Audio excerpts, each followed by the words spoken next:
Olá a todos, bom dia. Hoje a gente vai estar falando sobre um conceito trazido no Talmud Bavli, no Talmud babilônico, no Tratado de Ta'anit, capítulo 20a.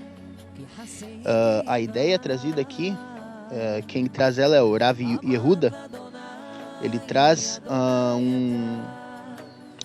uma declaração dizendo que é muito mais proveitoso ou edificante para a gente a correção, ou digamos assim, até o desprezo decorrido da correção advinda de um amigo, ou seja, a correção de quem nos ama, ela é muito mais importante, muito mais significativa do que a batidinha nas costas daqueles que nos odeiam.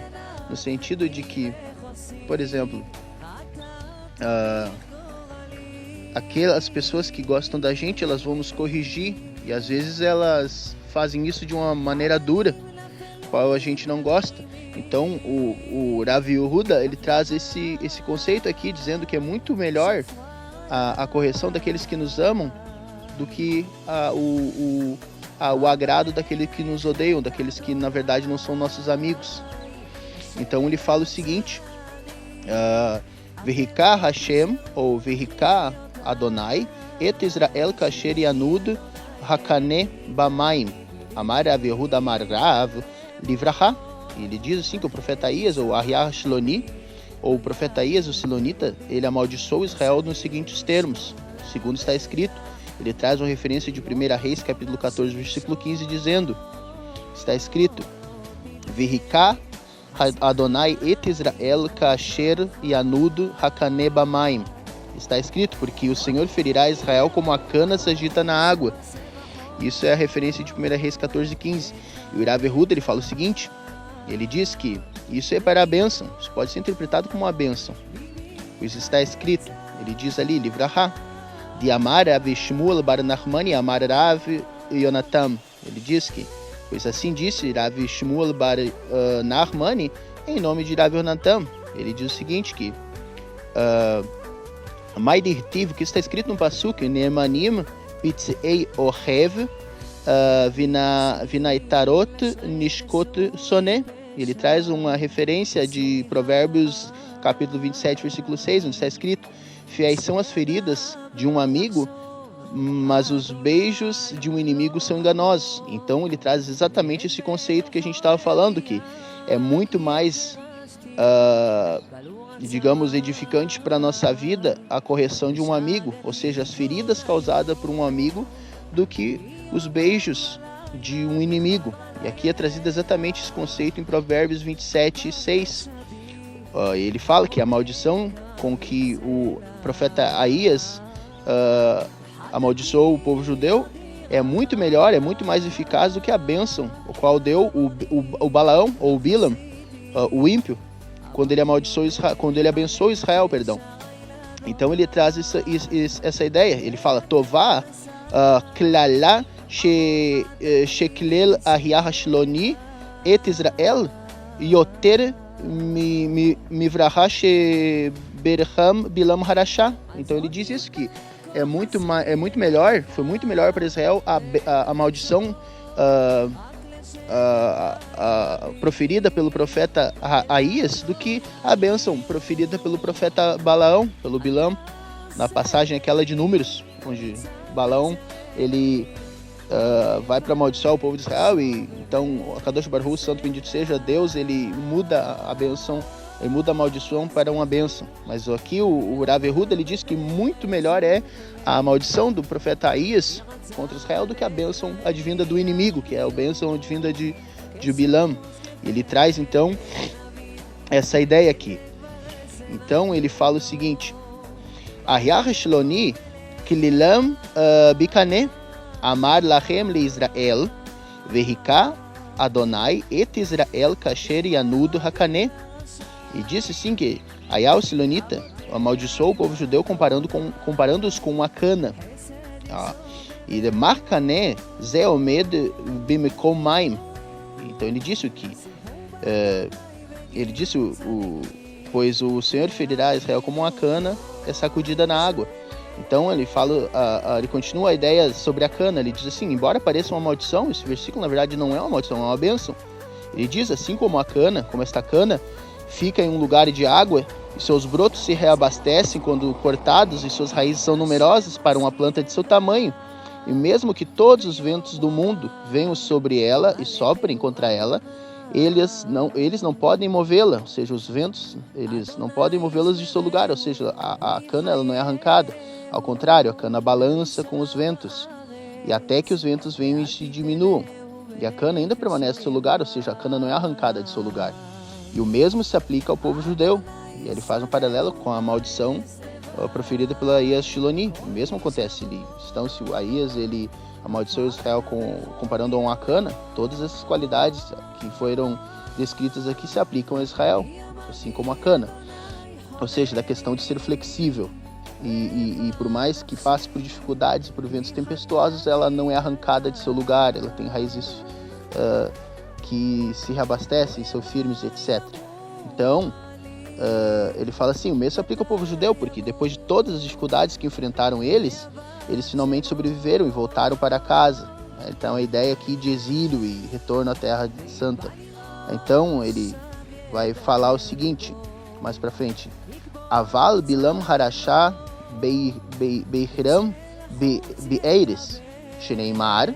Ele fala o seguinte, então, que o Bilam, ao contrário, ele abençoou o povo de Israel comparando a um cedro. Então ele diz o seguinte, que Aval Bilam harashá birham beeires sheneimar, segundo está escrito, que arazim alei maim. Ele diz que, como o cedro junto às águas, isso está escrito em Bamidbar, Números 24:6. Ele diz que Mar eres ze eino omed b'makom maim v'ein gizeo machlif v'en sherashaiv mirubim. Ele fala que, assim como este cedro não fica em um lugar de água, seus brotos não se reabastecem e suas raízes não são numerosas. Na verdade, o Balaão ele desejava que o mesmo se aplicasse ao povo judeu.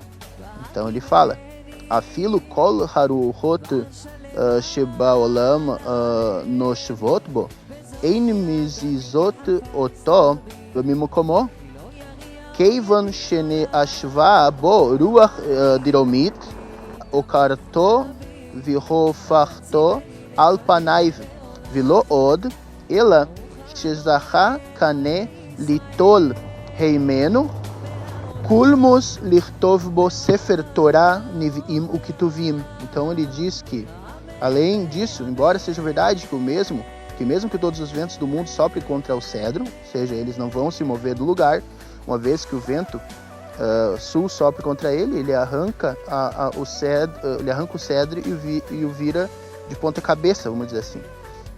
E não apenas isso, velo od, mas a cana mereceu que uma pena, culmus, seja tirada dela, ou seja, de acordo com isso, a cana, ela além de ser flexível, ela foi designada, vamos dizer assim, para escrever com ela, seja tirada dela para escrever com ela um rolo de Torá e os livros dos profetas também, os livros que tu vimos, dos escritos. Então ele faz comparação com a cana e o cedro. Evidentemente, a maldição que compara Israel a um junco, ou seja, a uma cana, é melhor do que a bênção que os comparam ao cedro. Então daqui, Tanu Rabanam Leolam Ihe Adam Rach Kikane Viel Ihe Kashe Kieres. Então os sábios ainda ensinaram com louvor ao junco, ou seja, com louvor à cana. Uma pessoa deve ser sempre suave como um junco, como uma cana, e não deve ser rígida como um cedro. Então, pessoal, essa foi mais uma aula, um ensinamento trazido do Talmud babilônico, Tratado de Ta'anit, capítulo 20a, e aí foi falado sobre essas comparações, então, que fez o Rabi Yehuda sobre o junco, que é a cana, e o cedro, em comparação as duas, digamos assim, bênçãos e maldições que foram proferidas contra Israel. Uma maldição de Ahiah Shiloni, que é o Aías, o Silonita, que foi encontrado no Passuque o qual foi mencionado ali no versículo mencionado, 1 Reis, capítulo 14, versículo de número 15, onde o Aías, o silonita, ele amaldiçoa Israel, o comparando com uma cana, com um junco, em relação à bênção proferida por Balaão, o ímpio, ou Bilam Harashá, que abençoou Israel comparando a um cedro.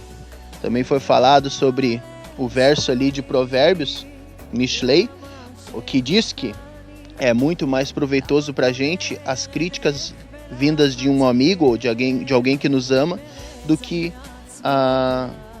a bênção ou o apoio de alguém que na verdade não tem intenções puras para com a gente. Assim como o Balaão, a princípio, ele não tinha intenções puras com Israel, ele queria na verdade amaldiçoar e acabou abençoando. Então essa foi a ideia aqui.